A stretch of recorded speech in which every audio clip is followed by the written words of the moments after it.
2023 में हुए सहायक शिक्षक पद की भर्ती प्रक्रिया में शामिल बीईडी धारी सहायक शिक्षकों की नौकरी पर खतरा मंडरा रहा है। प्रदेश भर के लगभग 3000 बीईडी धारी सहायक शिक्षकों की नियुक्ति को कभी भी निरस्त किया जा सकता है।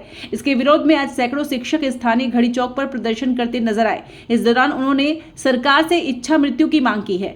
प्रदर्शन कर रहे शिक्षकों ने कलेक्टर के माध्यम से मुख्यमंत्री विष्णुदेव साय को एक ज्ञापन सौंपा, जिसमें उन्होंने कहा कि वे जनजाति तथा अनुसूचित जाति से सेवारत हैं। इस नियुक्ति को उच्च न्यायालय बिलासपुर द्वारा अमान्य घोषित कर दिया गया है।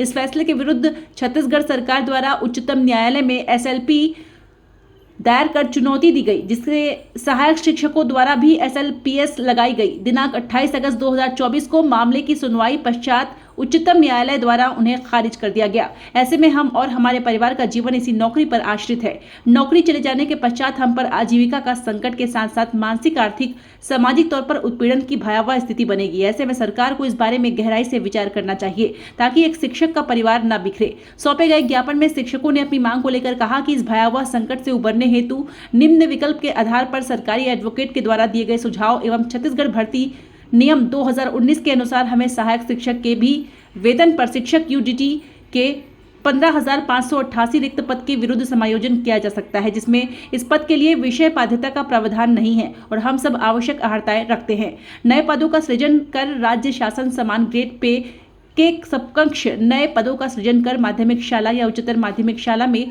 शैक्षणिक सेवा प्रदान करने का अवसर हो, जो कि शिक्षक पद में पदोन्नति के पश्चात स्वतः समाप्त हो जाएगा। अध्यादेश जारी कर छत्तीसगढ़ सरकार द्वारा एक अध्यादेश लाकर इस नियुक्ति को सुरक्षित रखा जाए। उन्होंने कहा कि शिक्षकों की मार्मिक दिशा पर संज्ञान लेते हुए प्रभावित 2900 सहायक शिक्षकों की नियुक्ति को जारी रखने हेतु आवश्यक समाधान करे या फिर सरकार उन्हें इच्छा मृत्यु दे। सरगुजा से शैलेंद्र कुमार द्विवेदी की रिपोर्ट। हमारे देश के एनसीटी ने नियम बनाया कि बीएड जो है वो प्राइमरी लेवल पे और मिडिल लेवल पे दोनों में मान्य है और हाई लेवल पे भी मान्य है, बस उसको एक ब्रिज कोर्स करना पड़ेगा। उसी के अनुसार देख करके हमने ऐसा कोर्स चुना जिसमें हम सब में पात्र हों, तो हमने बीएड किया। अब गवर्नमेंट जा करके और हाईकोर्ट जा करके 2023 में उस चीज़ खारिज हो जाती है, तो हम पहले से बीएड किए हुए हैं वो हम कहाँ जाएंगे। आज हमारी नौकरी पे पड़ गई है।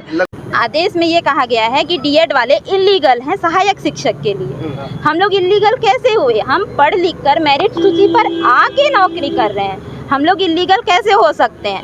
राजपत्र में लिखा था, उसके हिसाब से हम लोग वैकेंसी भरे हैं, उसमें लिखा हुआ था कि हम लोग बीएड डीएड दोनों पात्र हैं, पर आज हमको इलीगल करार दे दिया गया। ये हमारे लिए कितने शर्म की बात है।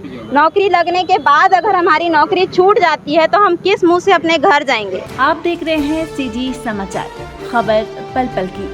चैनल को लाइक सब्सक्राइब करना ना भूलें।